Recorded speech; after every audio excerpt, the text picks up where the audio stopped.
Welcome to the Patmos Podcast. I'm Cooper Wagner, and I'm often joined by my partner, Cole Jones. Here at Patmos, we're on a mission to be the healthiest investment firm in the world. Part of how we plan on doing that is by learning from men who've gone before us in life and business.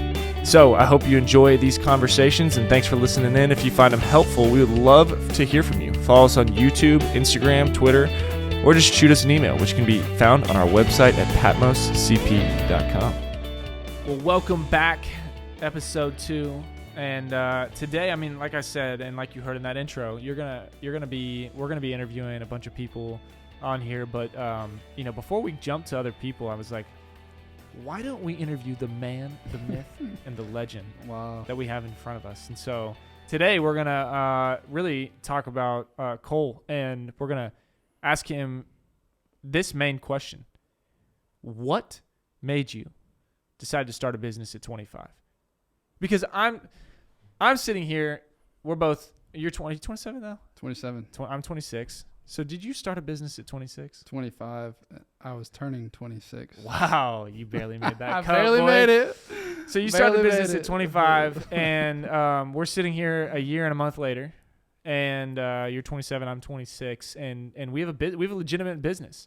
And I'm sitting here like, I would have never done this by myself. On my own, not a chance I would have started a business. And I think there's a lot of people like me out there who are young and think that they got to put in 10, 15 years into their career working for somebody else before they start their own thing.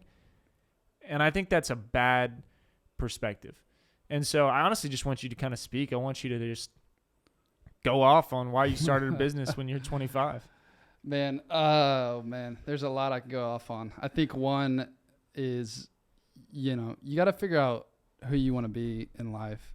And you gotta, whenever you look around and you don't like what you see, you have a couple of choices. One is to keep doing what you're doing, but a lot of times, Coop's dad always say, if you keep doing what you're doing, you may not like what you got. And so I think one was like, I just saw what was around me, and I was like, man, I think I could create a culture and a company that is about people and is about investors and, is about just serving people and leaders and leading. And so, I mean, I think when you look around and you see, oh, he's 25 years old, the reality is, I mean, there's a lot of 35-year-olds, 45-year-olds, 55-year-olds that just are terrible leaders and, don't have a perspective on things. And so it really, age is not as much of a issue. A lot of times age is an advantage, actually. I tell people all the time, I have more to lose than someone who is 60 years old. If I go bankrupt in investors, it's hard for me to come back from that. And I also just have more energy. I wake up every morning at 5:00 and I get after it. And it's like, I have the most energy I'll ever have right now. And so whenever you're young, it's like, take a risk. You know what I mean? It's a time to take a risk. And it's a time where, if you see fundamentals and if you see something, an opportunity in the market, then go after it. And I don't mean that blindly. I mean, know what you're good at, know what you can and can't do. And become really good at something, and then find an opportunity and capitalize on it. Yeah, that's good. I mean, I think something you said there, and I'm struggling to find the last word for it, but basically, like, age isn't an indicator of, what would you say there? Like, age is an indicator of ability. Yeah, exactly. That's great. Age is an indicator of ability. Like you said, I mean, I don't want to get political on here. Often, we will, we might, but often, like, There are some of the guys that run our country. I'm not even just talking about president. I'm talking about in Congress, in the Senate, at the state level, at the city level, on the school boards. These are guys that I wouldn't let babysit my daughter. True. Well, first, I mean, a lot of reasons for that, but like, just in general, like, could they get her to bed at 7:00? Probably not. I mean, I'm not even trying to joke here. Yeah. Age is not an indicator of ability. Like, I think that that's a great thing for us to have perspective on, because, you know, if you want to look at what Scripture says, 1 Timothy 4:12, don't look down on someone because they're young. And it calls us to, as young guys, set an example for others. And that's what we want to do in our lives, in our conduct, with our speech, and also with our business. Like, we don't think we got to wait until we're 35, 40 to actually do something with our lives. And I'm not saying that if you work for somebody else, you're not doing something with your life. I'm just saying, don't wait. Don't think that because you're 25, because you're 26, 27, 28, 35, you're not ready. Right? But the caveat to that is what you said there. Don't do it blindly. Like, I think it's important. I could not be doing Patmos Capital Partners by myself, which is different than you. I mean, you could be doing Patmos Capital Partners by yourself. Now, I mean, the scale that we've gotten this quickly, and, you know, hiring Jordan out there, like adding people to your team. Yeah, it's a little harder. Is always, well, no, it's always better, right? Yep. You're able to keep going and growing, but you could be doing this on your own. You could raise money. You could underwrite deals. You could talk to brokers. You could manage. And that's what a lot of guys out there are doing that are, I mean, again, I don't think people this young, I think you're an anomaly in that. But back to this point is you put in the effort. You put in the hard work. You put in 3 to 4 years of grinding at Northmark, which, how many hours a week did you work? A lot. I mean, but like, put an actual number on it. I mean, to some people, 30 hours a week is a lot of work. Yeah, I mean, 60 to 70 at least. Yeah, at least, right? Like, you grinded, you learned Excel, you learned how to underwrite a deal, you learned who the equity shops were to go to, and you put in 60, 70 hours a week so that you could create a company that you were the boss, that you got to set the culture, and that your DNA is all over. And I don't think you would trade that for the world. No. So something my dad says a lot is discipline is the heavy door that leads to freedom. And so you can't just go into something blindly. You got to put in a lot of hard work to get to a place where you're able to achieve, you know, quote unquote freedom. And you did that. And then the good thing about that is other people get to benefit from that. Like, we're hiring people that are coming from places where, you know, they weren't experiencing the same type of culture that we're getting to bring to the table. And we're getting to buy apartments where people are living, where we get to make an impact on their lives. We don't just, you know, buy and bump rents and try to kick people out. Like, we genuinely want to improve people's lives. And we're doing this from a perspective, which is one of our core values, of living differently in this world than a lot of other people. And so we're actually trying to bring life to the communities that we get to own and operate. And so I don't know. I think this is going to be a very important podcast and episode, because I think you have a lot of authority to speak on this as somebody who's done it and is doing it, and you took a risk, and people are scared of that. And I just kind of want you to speak to, like, why risk is okay. Like, what kind of, I don't know, like, just the idea of risk. Like, what made you comfortable going on your own? It's a good question. I mean, risk, it's everyone defines risk in different ways. It's like, Coop always, you know, when Coop and I were walking together, just in a community group together, he'd always tell me, like, hey, play that out. What if this were to happen? And what if this, like, I would always, I could come to him and say, hey, I'm anxious about XYZ.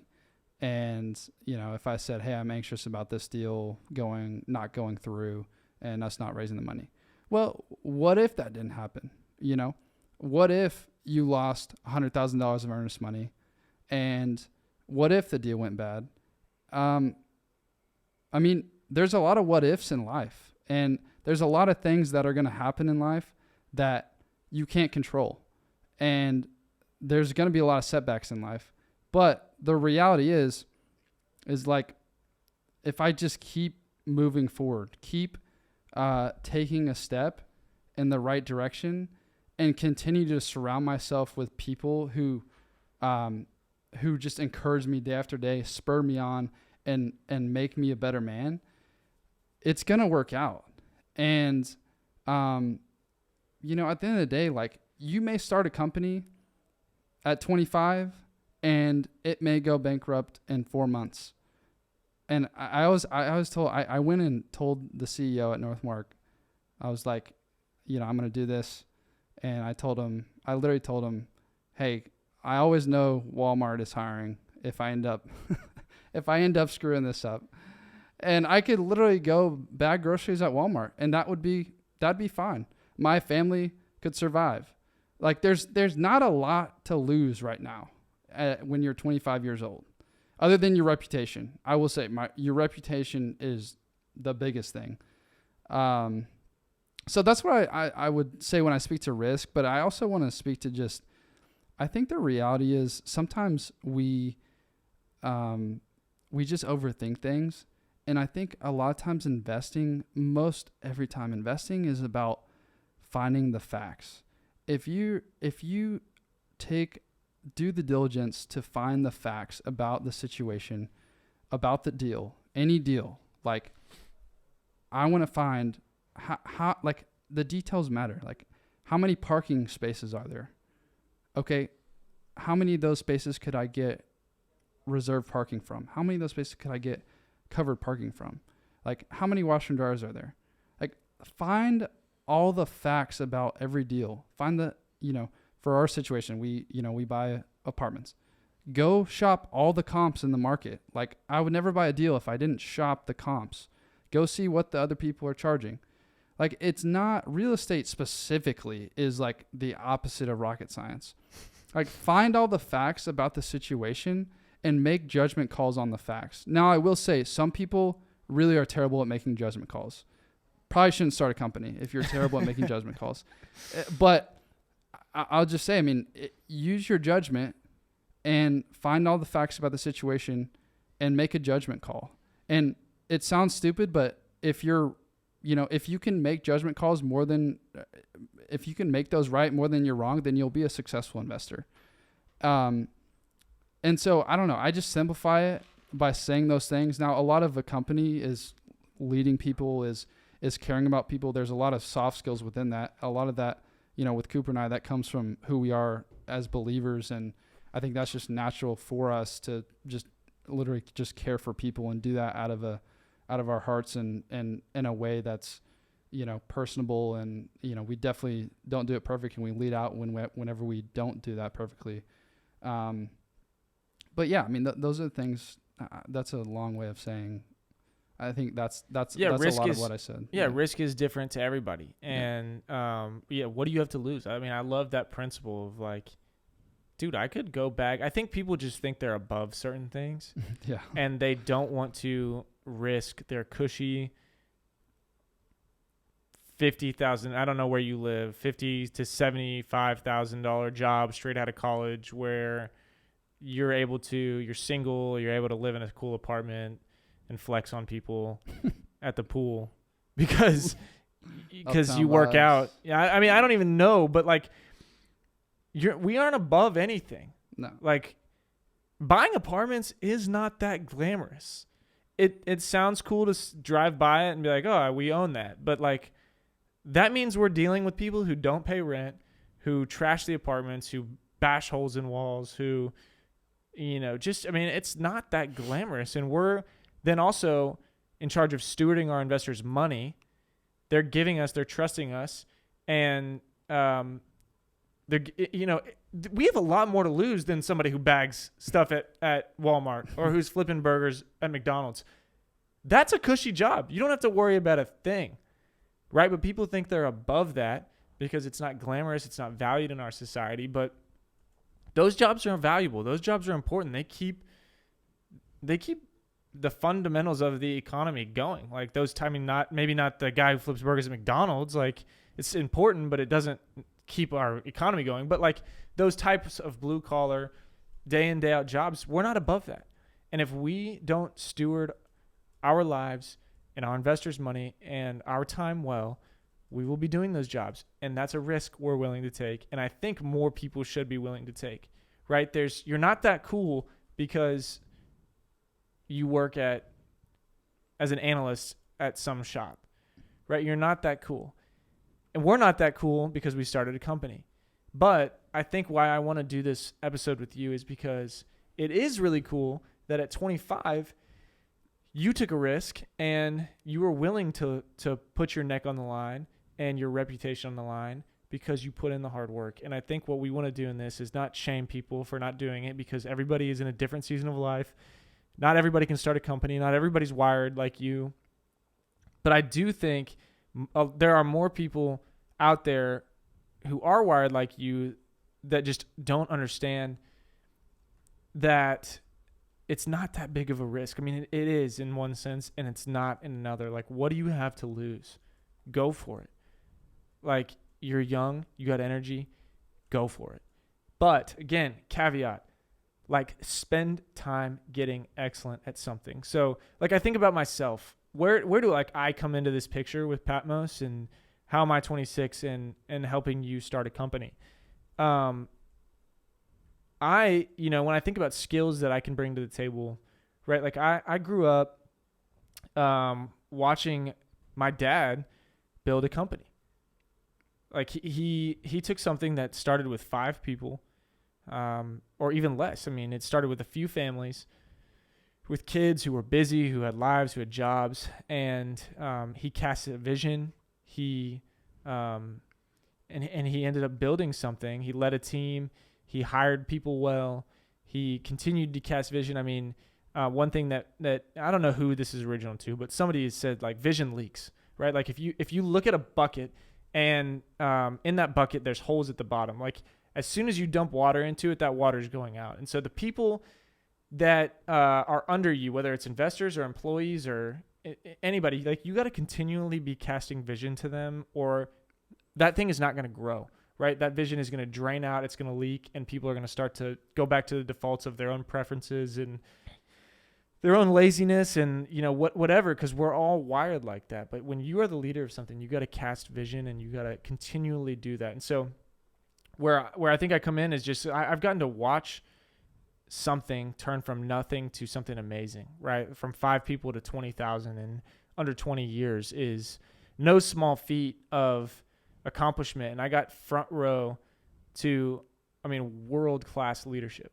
world-class. Not just my dad. My dad is a great leader, but like then he brought in others and he led as a team and he built out teams and he hired somebody that could, if my dad's good at speaking, he hires somebody who's good at setting up these microphones and setting up the back. Like, you got to hire well, you got to build a team. And so that's where, I'm getting the pleasure and the joy and the privilege of serving with Cole and helping him do that, as well as just other, things that being in Dallas and knowing people and being able to connect with investors and all that. So that we then again, not being above a role, like, yeah, you're this super awesome rock star 25-year-old who started a company, but it's just you, right? Like, there is a lot of work that has to be done that at Northmark was below you, right? Like, you could hand that off to the next guy and say, do it.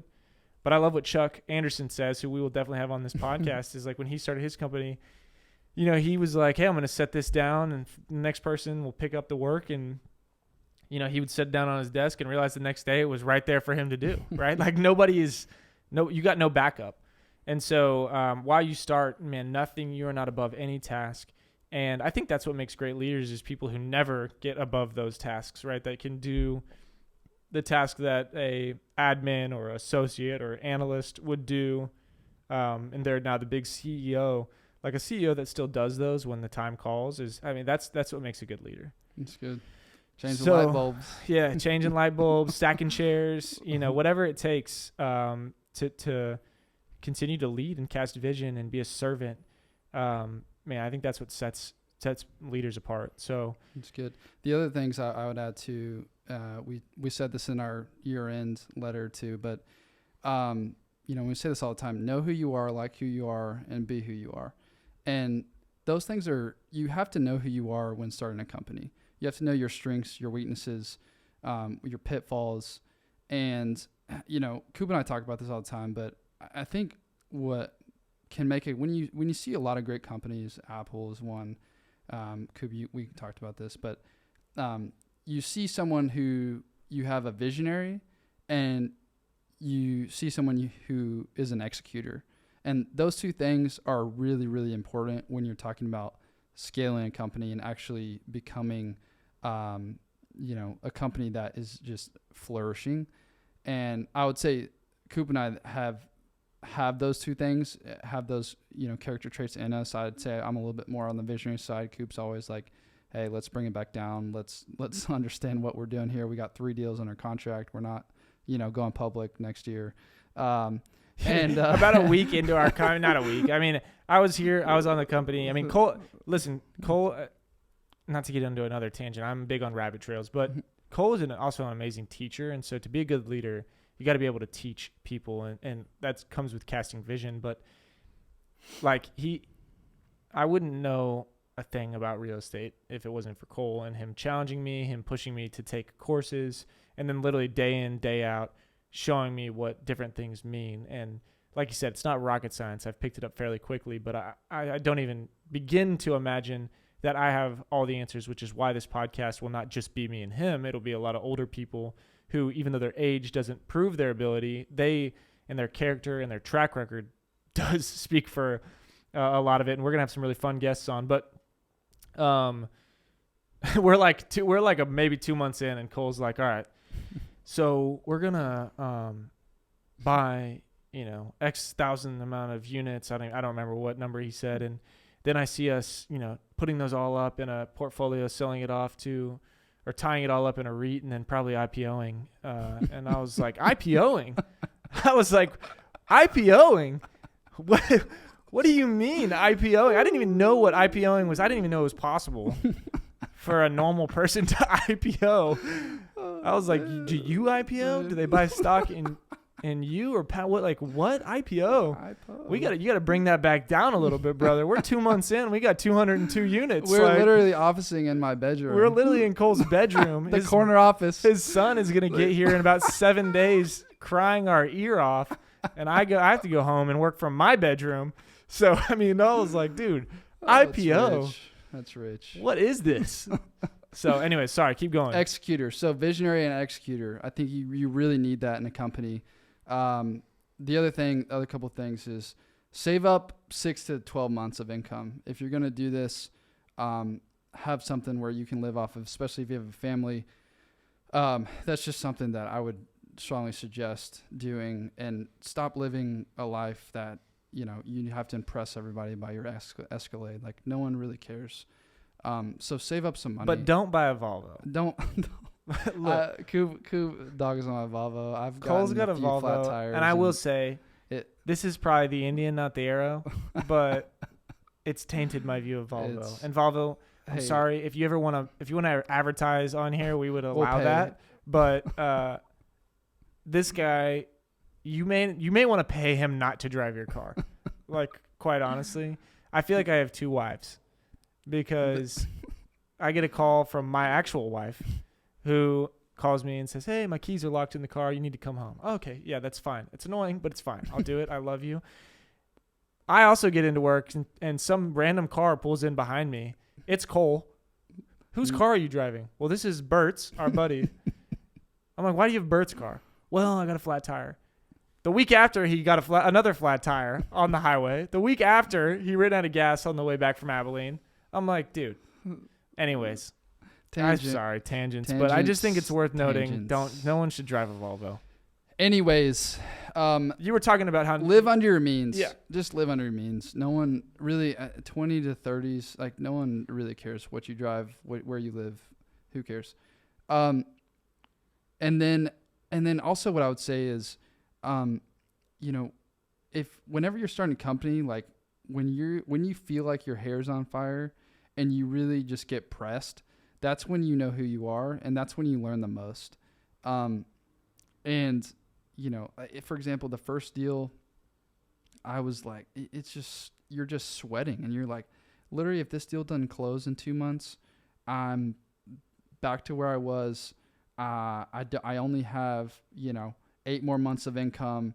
What if then a recession hits? What if I can't raise this?